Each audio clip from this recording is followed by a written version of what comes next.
আসসালামু আলাইকুম সুপ্রিয় দর্শক, বর্তমান বাজার মূল্য এবং কিষানের মূল্য এবং সব কিছু বেড়ে যাওয়ায় বর্তমান কৃষকরা খুবই হতাশ। তারা বর্তমান কৃষি আবাদ থেকে অনেকটা ঝটকে গেছে। সেটা কী কারণে? সারের দাম, তেলের দাম, পানির দাম সব কিছু বেশি থাকায় বর্তমান কৃষকরা আবাদ এবং ফসল চাষে একটু আগ্রহী কম। তো এই কারণে আমরা একজন কৃষকের সঙ্গে দেখা হইল। সে যে বর্তমান এই যে হেউদ ধান যে গাড়লো, এখন হয়তো ইরি মৌসুম আসছে বা আরও শাক সবজি বা এই ধরনের পাটা ভুট্টা বিভিন্ন ধরনের জিনিস ফসল এখন ফলার একটি সময় এসেছে। ওয়ালাইকুম আসসালাম। যাই হোক, আপনার সঙ্গে কিছু কথা বলবো। আপনি যেহেতু একজন কৃষক, বর্তমান বাজারে সারের দাম বেশি এবং তেলের দাম বেশি এবং সব কিছুরই দাম বেশি, কিন্তু আমরা দেখতেছি যে কৃষকরা যে ফসল আবাদ করে বাজারে নিয়ে যায় তারা কিন্তু আসলে সঠিক মূল্য পায় না। হয়তো সে কারণে কৃষকরা আবাদ থেকে বর্তমান অনেকটা দূরে যাচ্ছে, ঝিটকে যাচ্ছে। আবাদ করা থেকে আগ্রহ দিন দিন কমে যাচ্ছে। সেদিক থেকে আপনার কিছু আমরা কথা শুনতে চাই। কি বলবো? আপনি যে বর্তমান আবাদ করতেছেন, যে আবাদের আপনাদের বর্তমান বেনিফিট, আবাদ করে কি রকম আপনারা সফল হচ্ছেন? আমি আর কি বলবো, এই যে ধানগুলো দেখতেছেন কাটছি, তাই ধানগুলো কাটার পরে চিন্তা ভাবনা করতেছি ধান যে আপনি কাটলেন, মনে করেন ধান তো একটা হইছে, এই যে বর্তমান বাজারে যে পল যে কারি, এখন তো দেখা যাচ্ছে ধান এসছে, এই পলের কিন্তু অনেক দাম।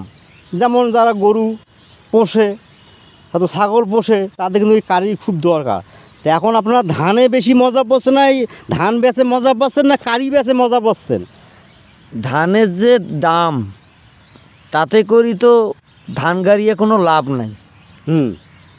আর যেভাবে জমি আবাদ করি আমরা, তাতে করি তো এইভাবে আবাদ করি আমাদের ঘরে পয়সা ঢোবে না। হ্যাঁ, বর্তমান বাজারে কীভাবে পয়সা ঢোবে না?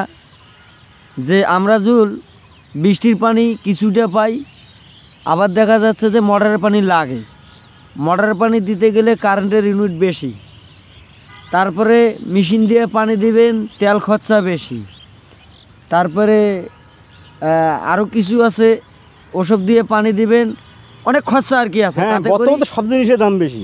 এই খরচা দিয়ে আমার কিন্তু আবাদ করি খাওয়ার মতো মনে হয় না যে আমি চলি খাইতে পারবো।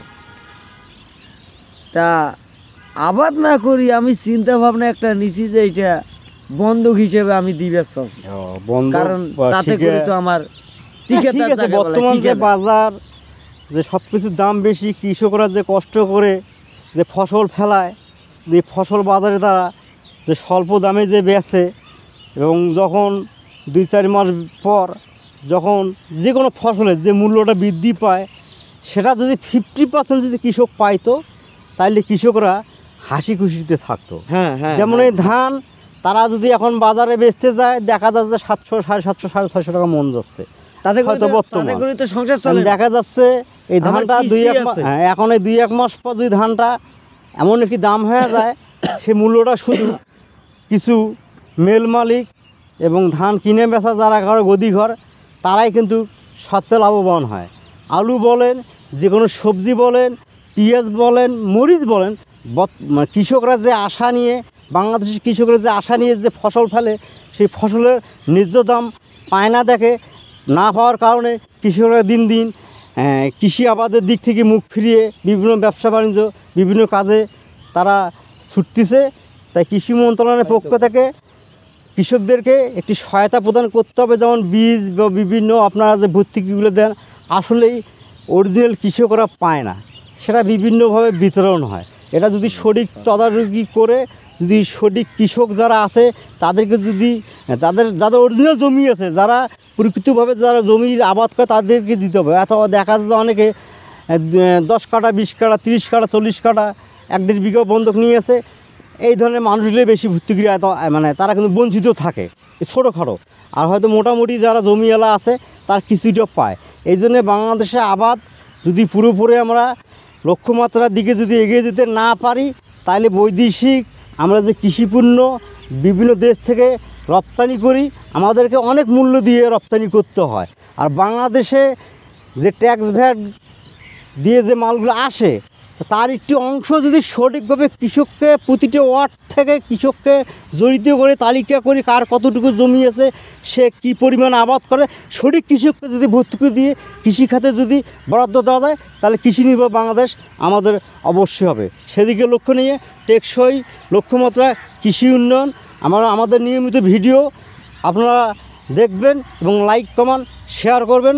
ধন্যবাদ।